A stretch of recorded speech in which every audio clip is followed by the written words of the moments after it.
Shalom Bapak Ibu Saudara terkasih. Mari saya ajak kita datang bersama-sama naikkan ucapan syukur dan doa kita kepada Tuhan lewat ibadah siang hari ini. Puji Tuhan, mari bersama-sama kita angkat pujian ini. Terima kasih Tuhan, terima kasih.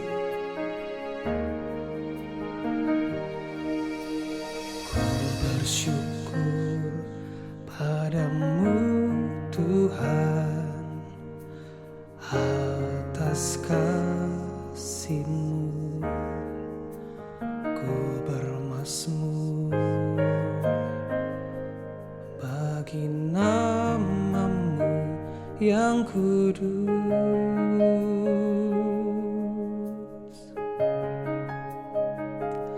Sebab Engkau kebenaranku,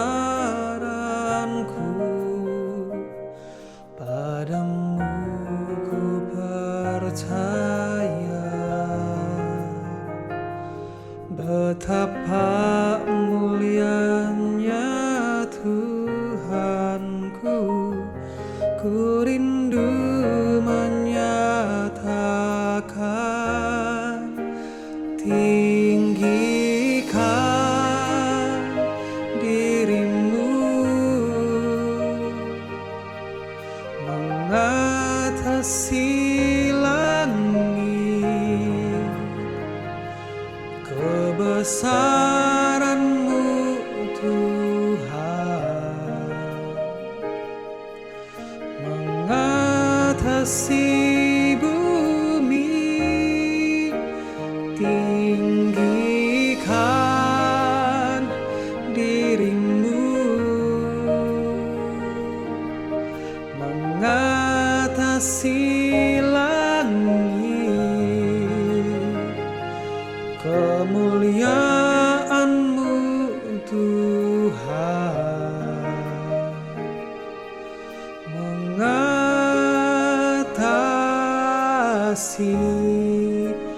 bumi. Mari bersama-sama katakan haleluya. Ku bersyukur padamu Tuhan atas kasih-Mu, ku bermazmur bagi nama-Mu yang kudus.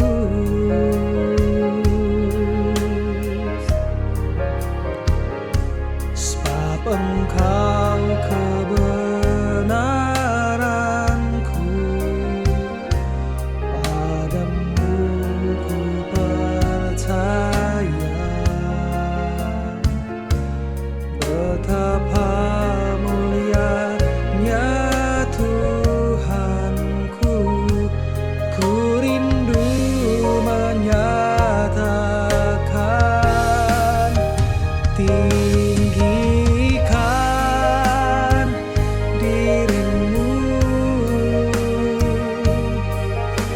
mengatasi langit, kebesaran-Mu Tuhan mengatasi bumi. Tinggikan dirimu mengatasi langit, kemuliaan-Mu Tuhan mengatasi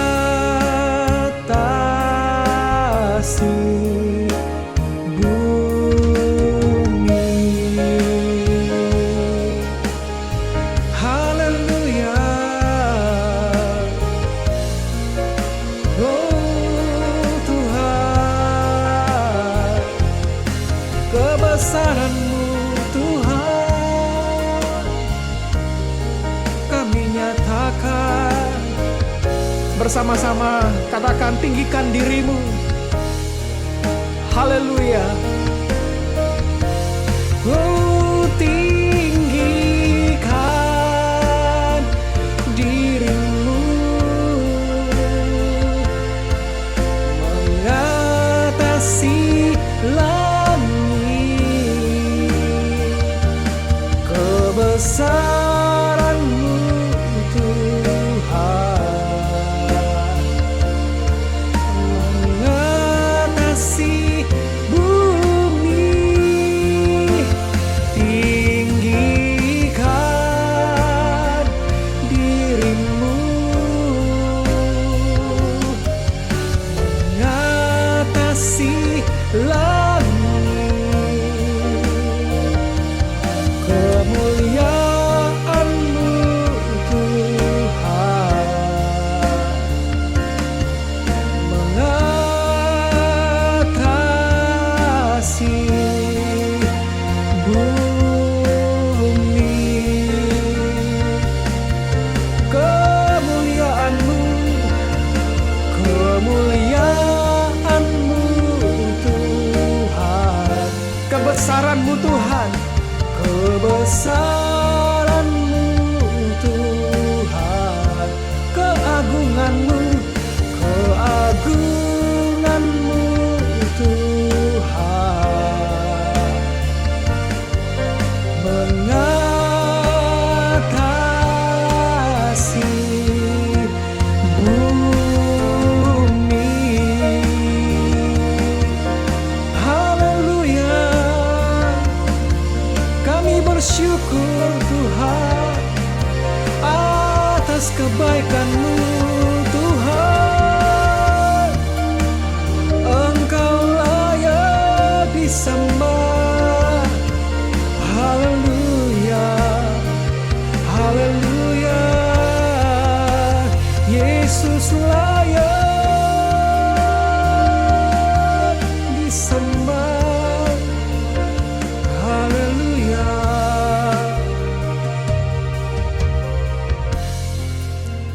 Ku sembah Engkau Yesus, hanya Engkau Allah di hidupku.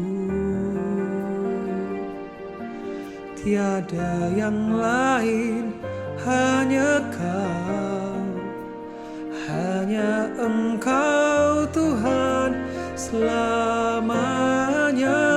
Kau tetap Allah walau dunia semua bergoncang, tak tergoyahkan. Kau tetap Allah.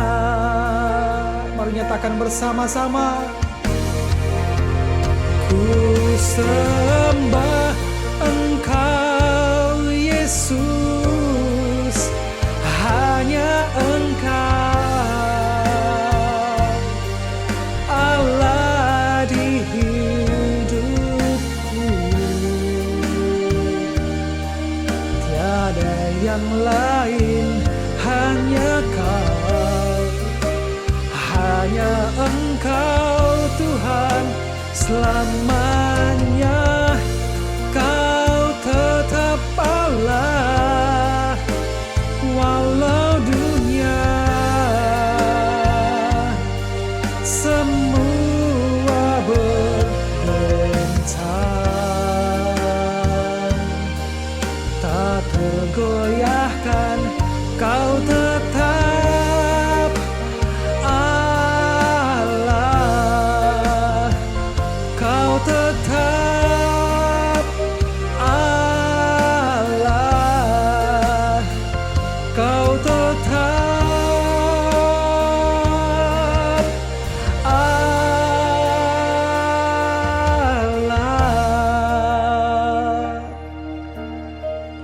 Terima kasih Tuhan.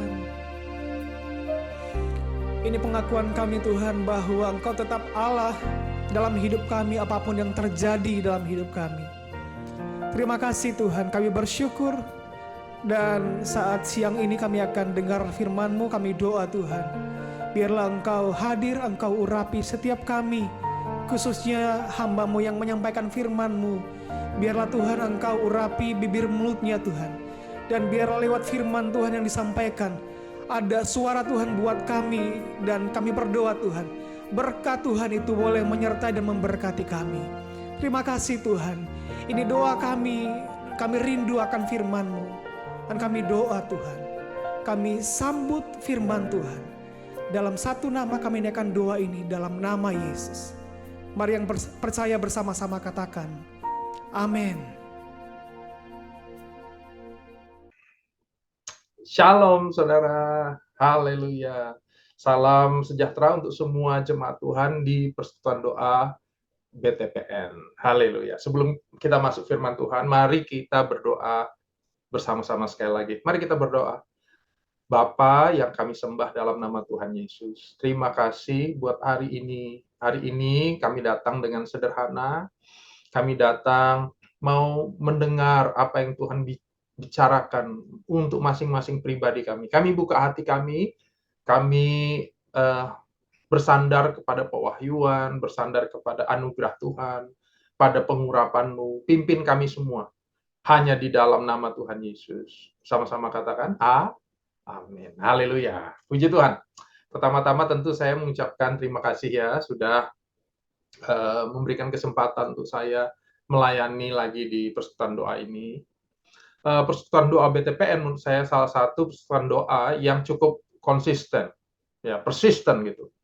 Dalam arti melewati masa-masa sukar gitu di COVID ya, pandemi COVID yang lalu, teman-teman tuh terus melayani Tuhan dengan metode mungkin ganti, cara yang harus terus dievaluasi, tapi itu saya percaya ada berkat khusus di situ. Ya, ada persekutuan doa yang langsung hilang, nggak ada yang ngurus lagi. Puji Tuhan, terima kasih untuk semua pengurus ya, yang hatinya terus meresponi apa yang Tuhan kerjakan. Nah, tema tahun ini menarik untuk saya.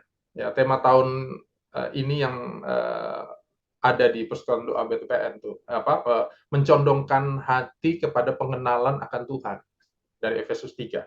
Nah, kenapa? Karena ini meneruskan dari apa yang sudah mungkin kita lalui masa-masa itu.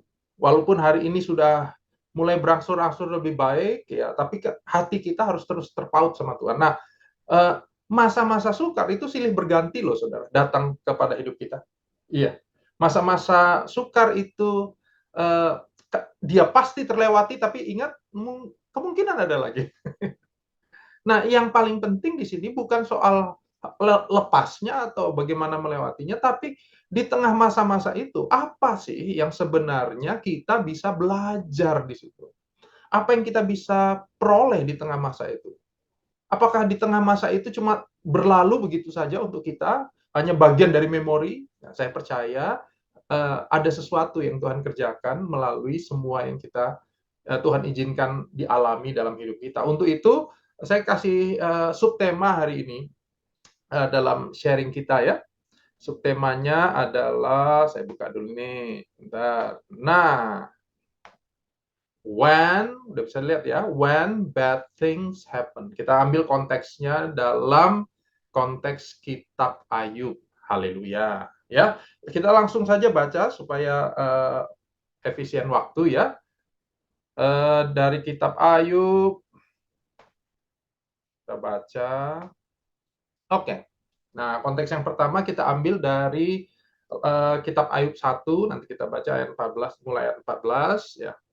Nah, di sini latar belakangnya nanti Saudara akan baca tentang kesulitan atau masalah-masalah besar yang mulai datang dalam kehidupan seorang yang bernama Ayub ini.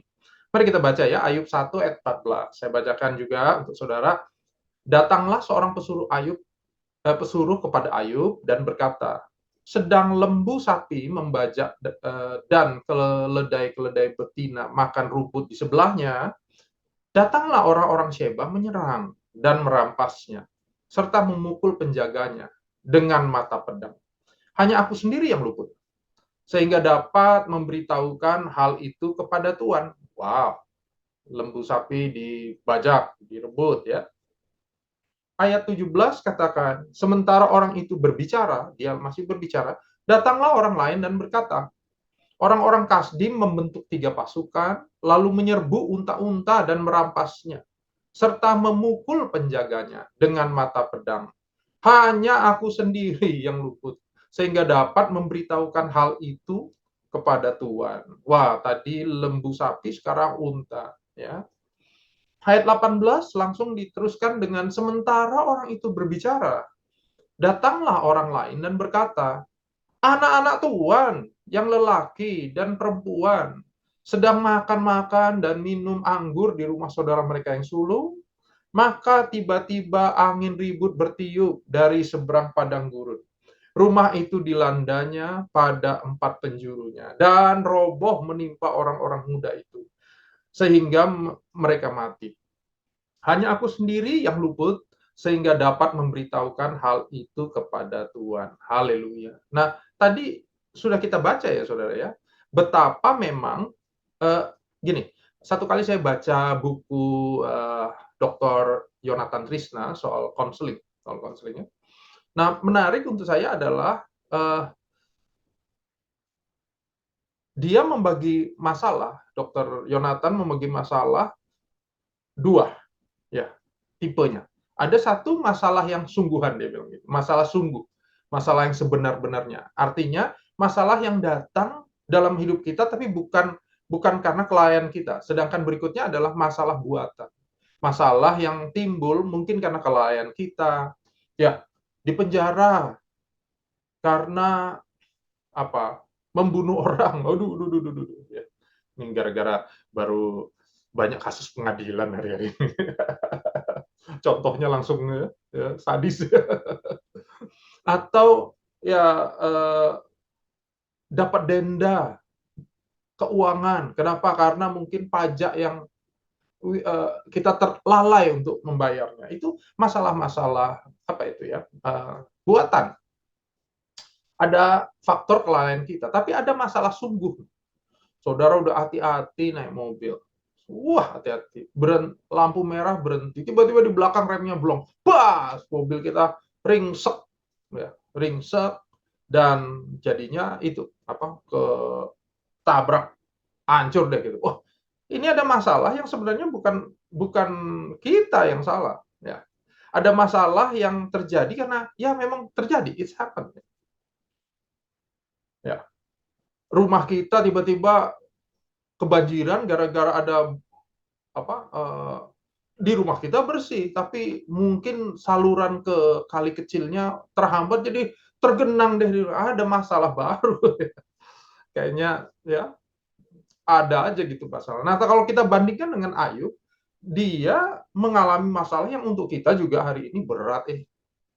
Asetnya hilang semua, saudara. Nah, tadi kalau kita lihat ya, lembu,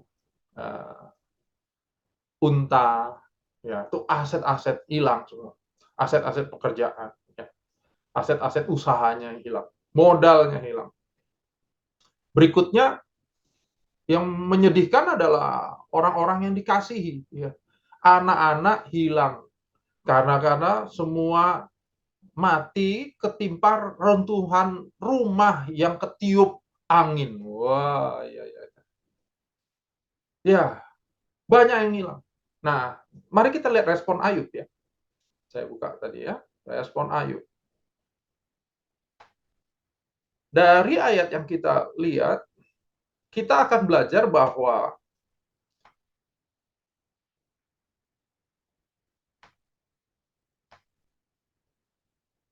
Ayub punya respon gini, ayat 20. Maka berdirilah Ayub, lalu mengoyakkan jubahnya, mencukur kepalanya. Ini tanda berkabung ya. Kemudian sujudlah ia menyembah. Dia menyembah Tuhan. Katanya, dengan telanjang aku keluar dari kandungan ibuku. Dengan telanjang juga aku akan kembali ke dalamnya. Saya tahu dia ngomong ini nggak seperti saya ngomong ya. Kalau saya ngomong kan kayak baca gitu. Ini dengan wah, erangan doa gitu, erangan sama Tuhan. Tuhan yang memberi, Tuhan yang ngambil. Terpujilah nama Tuhan. Dahsyat. Ayat 22, dalam kesemuanya itu Ayub tidak berbuat dosa dan tidak menuduh Allah berbuat kurang patut. Haleluya. Nah, jadi poin yang pertama kita belajar dari Ayub sini, di tengah masa-masa yang sukar, mungkin kalau hari ini saudara sedang ada di masalah yang menurut saudara besar, karena setiap masalah itu pasti besar menurut orang yang mengalaminya. Kalau dia nggak ngalami, dia lihat masalah biasa. Tapi begitu mengalami sesuatu ya, hidup ini adalah pemberian Tuhan. Yang setuju katakan amin. Sekali lagi, yang setuju katakan amin. Yes. Bapak Ibu, hidup kita, hidup saudara dan saya, pemberian.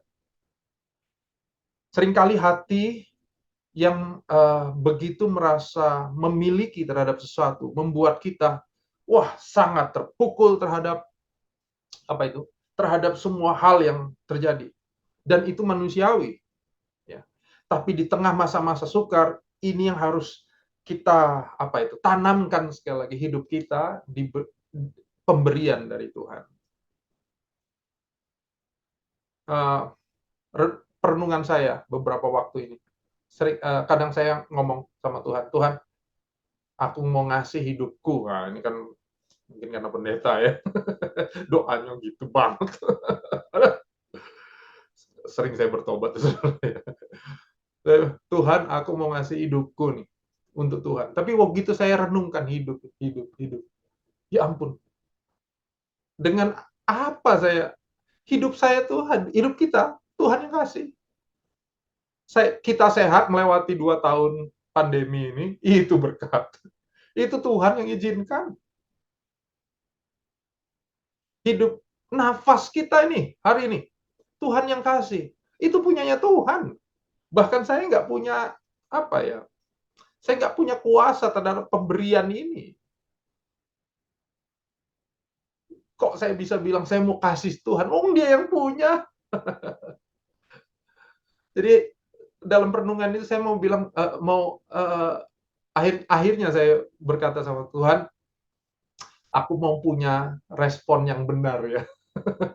Kalau kita lihat tadi Ayub yang saudara baca sama-sama di Alkitab, apa yang dia lakukan setelah mengalami itu? Tentu dia sedih, iya dong, berkabung. Tapi habis itu dia menyembah Tuhan. Wah. Hadirkan penyembahan saudara, dan naikkan syukur saudara sebagai korban. Makanya dikatakan korban ucapan syukur. Banyak hal yang tidak kita mengerti. Nah, untuk itu kita terusin apa yang berikutnya terjadi. Ya. Tadi nomor 1, Ayub itu mengerti betul bahwa hidup ini adalah pemberian. Tuh. Nah, konteks kedua mari kita baca. Ayub 2 ayat 7. Kemudian iblis pergi dari hadapan Tuhan. Setelah ada pembicaraan di situ, tadi kita nggak baca ya. Tapi kemudian iblis pergi dari hadapan Tuhan, lalu ditimpanya Ayub dengan bara yang busuk. Ini sakit ya. Sakit. Ya mungkin kalau hari ini kudis seperti itu. Ya, tapi yang parah gitu ya saudara. Dari telapak kaki sampai ke batu kepalanya. Sekujur tubuh lah gitu. Ayat 8. Lalu Ayub mengambil sekeping beling untuk garuk-garuk badan, karena mungkin tangan pun udah nggak berasa, perlu yang keras, yang kasar. Lalu sambil duduk di tengah-tengah abu. Ya. Ayat 9. Maka berkatalah istrinya kepadanya, masih bertekunkah engkau dalam kesalehanmu? Kutukilah Allahmu dan matilah.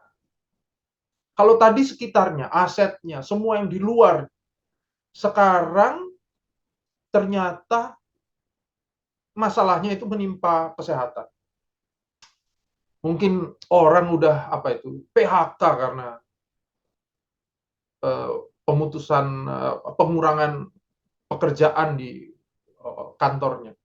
Berikutnya lagi nggak ada kerjaan, saudara. Sakit. Sakitnya parah lagi. Wah, kerja nggak bisa, semua nggak bisa. Wah, ini tentu saya tahu ini proses ya, saudara. Mungkin kalau penyakit kayak model parah itu kan mungkin, ya ini tafsiran saya, butuh waktu gitu. Nah, jadi mungkin untuk istrinya selama ini udah nolongin ya, nemenin, melayani Ayub terus. Tapi akhirnya tadi istrinya bilang, tapi ini dengan proses ya. Kadang-kadang kita ngurusin orang sakit juga capek loh saudara. Bener ya? Bener.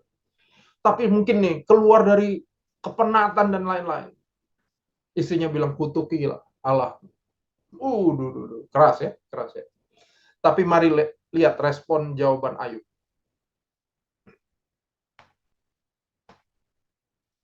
Ini ayat berikutnya katakan gini.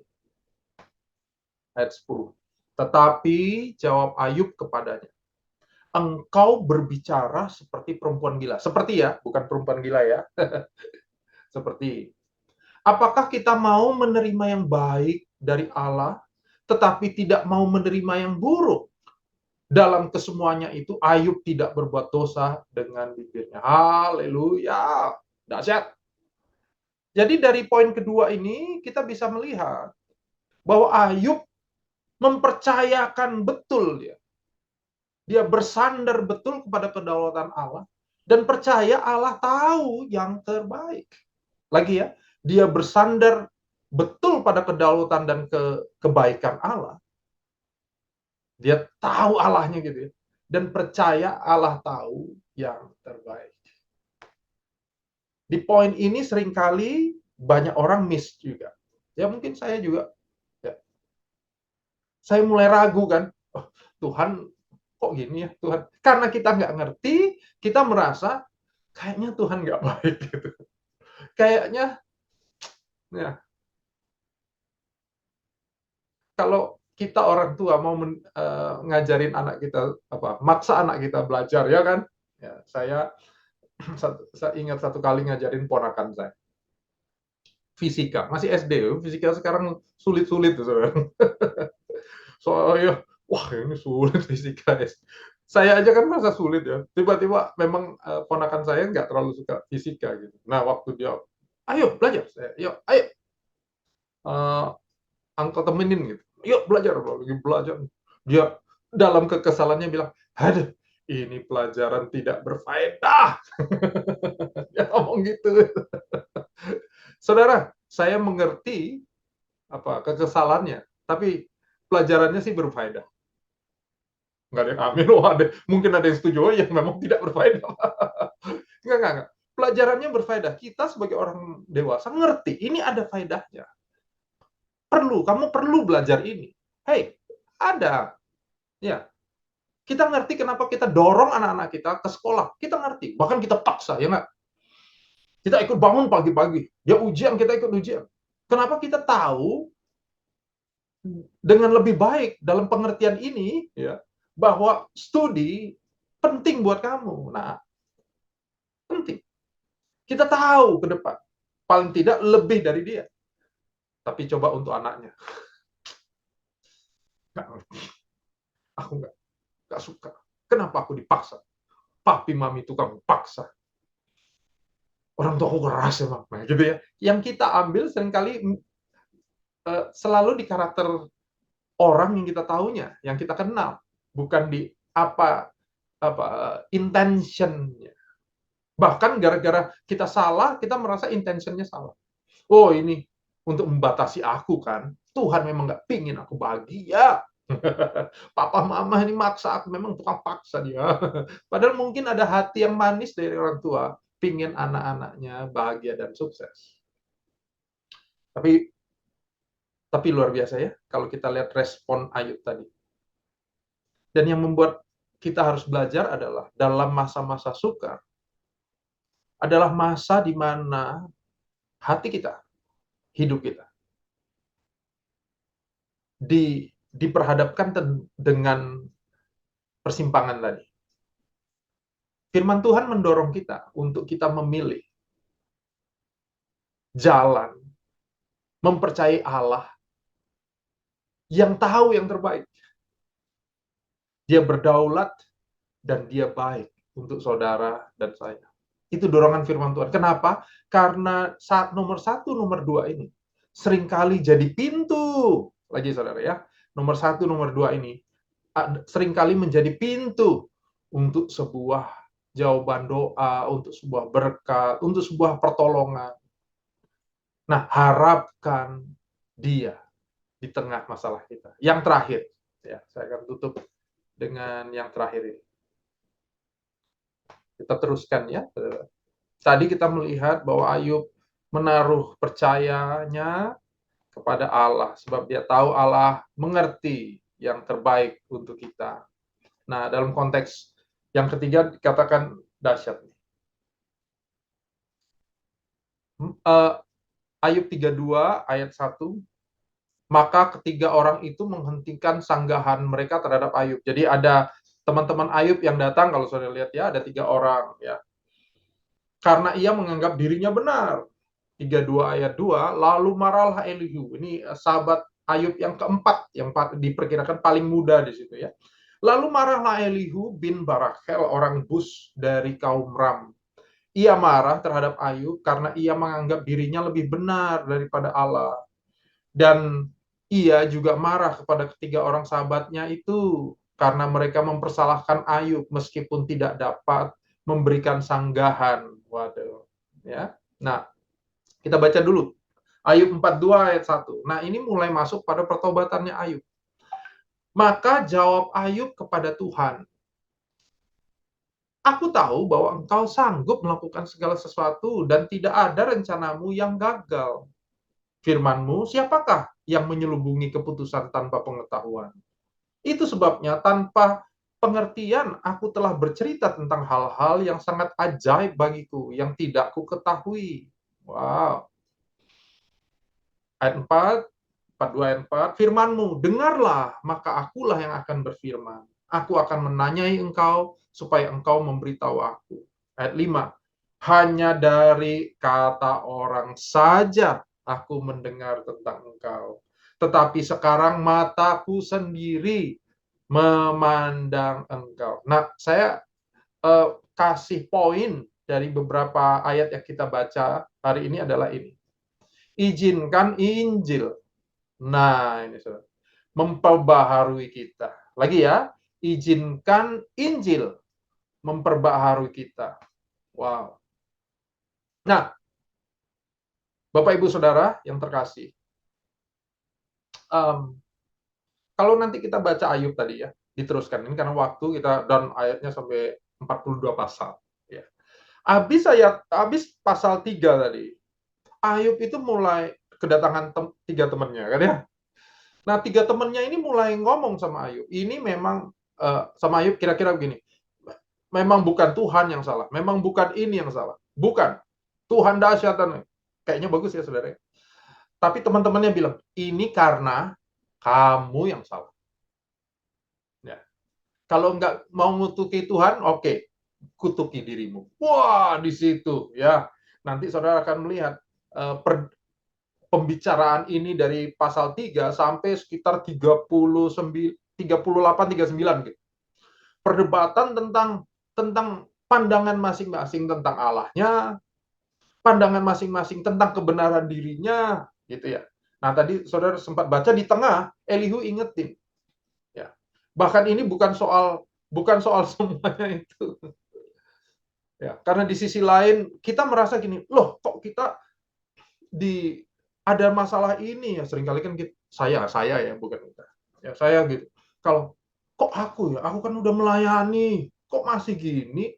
Kok masih diizinkan? Aku kan baik. Kok kurang diberkati, lihat orang tuh, dia yang korupsi, oh kaya. Aku padahal jujur lurus malah gini. Aduh. Iya kan, Saudara? Nah, ini perdebatannya, ini pembicaraannya di sekian pasal itu. 35 pasal kira-kira gitu ya. 35 pasal ngomong apa yang Tuhan lakukan? Diam. Ya, Tuhan diam aja. Tuhan nggak jawab, Tuhan nggak mau. Ya. Nanti pasal 38, 39 mulai Tuhan ngomong tuh. Dan Tuhan juga bukan menjawab, Tuhan itu menyatakan kebesarannya. Ya, nah, jadi saya mau ajak saudara bagaimana cara kita melihat firman Tuhan dan Injil dalam keseharian kita. Nah, gini ya, saya gambarkan dengan bagan sederhana ini. Ya. Nah, seringkali orang itu mendekati firman, mendekati Injil, mendekati kebenaran dengan 2 dimensi ini. Dimensi kejatuhan dan dimensi penebusan. Artinya gini, oh ya memang aku memang sudah jatuh, ya. Tapi nanti habis ibadah, terima janji Tuhan, wah langsung yes, tapi aku sudah tebus, yes, udah gitu aja dua. Senin sampai Sabtunya kira-kira wah jatuh. Nanti Minggu ibadah seger lagi, ditebus. Dua dimensi. Ya. Tapi dalam kedewasaan kita yang makin hari makin dewasa, biasanya saya menemukan juga. Kemudian orang mulai 4 dimensi ya. Ini makin dewasa gitu. Tadi cuma fall and redemption, cuma kejatuhan dan penebusan. Nah, begitu dia makin dewasa, dia mulai makin ngeh bahwa sebelum kejatuhan, dia punya rencana yang indah dalam Tuhan. Tuhan tuh menciptakan kita dengan satu misi-misi, ya, satu tujuan, nggak kebetulan gitu. Dan ujungnya adalah pemulihan, ya pemulihan. Makin diberkati, makin luar biasa itu ya. Jadi biasanya makin mulai datang dengan 4 ini. Creation yang sempurna dari Tuhan, tapi di tengahnya ada kegagalan, kejatuhan, ditebus untuk dipulihkan. Ya, 4. Yang jarang orang masuk adalah dimensi kelima. Nah, ini yang saya dorong untuk kita mulai memasuki di situ dalam kedewasaan. Nah, ini saudara. Kalau tadi cuma 4 ya, creation, fall, redemption, restoration. Kreasi yang sempurna, kejatuhan, ditebus, dipulihkan. Nah, ternyata Ayub mengalami ini. Dia mengalami sebuah renewal, pembaharuan. Lagi ya, Ayub bukan hanya mengalami tahu luar biasa, jatuh, ditebus. Nah, dalam proses menuju pemulihan, dia mengalami ini, renewal. Wow.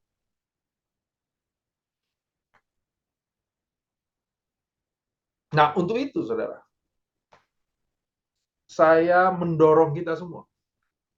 Dalam poin yang ketiga ini, izinkanlah Injil berbicara atas kita. Ayub di Ayub 42 tadi, kalau kita baca, Tuhan datang sama Ayub, nggak menjawab pertanyaannya. Tadi saya sudah bilang ya. Dia cuma menyatakan gini, dia ajukan hanya pertanyaan aja, kayak pertanyaan. Dia bilang gini, Ayub, kira-kira nih, kalau ini dalam versi modern ya. Ayub, apakah kamu tahu jumlah kambing gunung? Gitu. Baru satu pertanyaan aja kita, waduh, ya kan? Atau tahukah kamu dari mana sumbernya lautan? Dia menyatakan kebesarannya. Kita merasa semua kita ngerti, ya kan? Tuhan datang dengan kebesarannya. Waktu dia datang dengan kebesaran dan kita dengar itu, wah, makanya saudara, di tengah masa sukar, tentu dalam doa-doa kita kan ngadu sama Tuhan, ya. Kayak Ayub di dalam 35 pasal, ya kan? Ngadu. Apa yang Tuhan, apakah Tuhan bilang, stop. Kayak pendeta, kayak saya hari-hari ini misalnya gitu, orang curhat sama, udah, Tuhan baik, ingat ya, Tuhan baik. Nggak langsung gitu. Dia biarkan Ayub ngomong 30-an pasal, ya, baru dia berbicara. Nah, waktu dia berbicara, Ayub mendengar itu. Nah, dalam proses kita dalam masalah pengenalan dengan Tuhan, pastikan setelah curhat nih sama Tuhan, dalam doa-doa kita, pastikan kita mendengar suaranya. Dan kita pasti mendengar kebesaran-kebesaran Tuhan dalam janjinya. Nah, setelah mendengar itu, ini yang diproses, saudara, sebuah pembaruan. Artinya, Ayub mulai gini, oh iya ya, Tuhan tuh nggak pernah hilang kendali, ya kan, di dalam hati kita. Nah, begitu dia terima pembaruan, ayat 42 tadi yang keluar. Ayat yang tadi dikatakan gini, bahwa dari orang sajalah aku mengenal engkau. Sekarang aku mengenal beneran. Kira-kira gitu ya, saudara. Dulu aku cuma kenal engkau dari jauh. Kira-kira sekarang aku mengenalmu pribadi. Saya berdoa melalui masa-masa sukar kita mengenal Allah pribadi. Kita mengenal Allah intim, Saudara. Ya, bukan dari kata orang. Dan waktu dia mendapatkan pembaharuan itu, hatinya diperbaharui, damai sejahtera. Wah, luar biasa. Apakah udah kaya lagi? Belum, belum. Ya. Apakah langsung sembuh di situ? Belum. Tapi hatinya udah terima damai sejahtera. Nanti kalau kita baca terus Ayub 42, ada proses berikutnya dalam pembaruannya Ayub menuju ke pemulihan. Bahkan 2 kali ayat itu menggambarkan lebih lagi itu ya. Ayub diberkatinya itu lebih daripada sebelum dia mengalami hal ini. Tapi kuncinya adalah waktu di renewal ini. Dia sudah mengalami pembaharuan itu. Dia mengalami damai sejahtera sama Tuhan, mengenal Allah lebih, ya. Baru dia melangkah dalam pemulihan yang Tuhan rencanakan buat dia. Haleluya. Saya tutup dengan ayat tema kita tahun ini. Efesus 3 ayat 18 sampai 20 katakan, "Aku berdoa supaya kamu bersama-sama dengan segala orang kudus dapat memahami betapa lebarnya dan panjangnya dan tingginya dan dalamnya kasih Kristus, dan dapat mengenal kasih itu sekalipun ia melampaui segala pengetahuan. Aku berdoa supaya kamu dipenuhi di dalam seluruh kepenuhan Allah. Bagi Dialah yang dapat melakukan jauh, lebih banyak daripada yang kita doakan atau pikirkan, seperti yang ternyata dari kuasa yang bekerja di dalam kita." Hari ini kita ada 3 poin. 1, semua pemberian dari Tuhan. 2, percayakan kepada Allah yang mengerti, yang tahu yang terbaik buat kita. Yang ketiga, di tengah masa-masa yang sukar ini, kita makin belajar untuk mengenal Dia. Mari kita berdoa. Bapa, terima kasih untuk firman-Mu yang sederhana. Aku berdoa supaya firman-Mu ini menguatkan kami, menghibur kami. Yang ketiga, firman-Mu ini membawa kami kepada level baru dalam pengenalan kami. Aku berdoa secara khusus untuk rekan-rekan hamba Tuhan di PTPN dalam nama Tuhan Yesus. Engkau menyertai mereka semua. Engkau menyertai setiap langkah mereka. Bapa, terima kasih. Terima kasih untuk firman-Mu yang adalah Engkau sendiri. Hanya di dalam nama Tuhan Yesus. Sama-sama katakan, amin. Tuhan berkati. Terima kasih Pak Pendeta atas firman yang telah diberitakan siang hari ini. Kiranya firman tersebut dapat terus hidup dalam hati kita dan dapat kita terapkan sehari-hari. Terima kasih juga kepada teman-teman yang telah hadir pada persekutuan doa siang hari ini. Sekarang saatnya kita memberikan persembahan yang terbaik untuk kemuliaan Tuhan melalui hashtag PD BTPN. Persembahan minggu ini sepenuhnya akan diberikan kepada korban gempa di Papua. Sekian pemberitahuan dari saya. Sampai jumpa pada PD berikutnya. God bless. Mari nyatakan bersama-sama. Ku sembah Engkau Yesus, hanya Engkau Allah di hidupku. Tiada yang lain, hanya Kau, hanya Engkau Tuhan selamanya. Kau tetap Allah walau dunia semua bergoncang, tak tergoyahkan. Kau tetap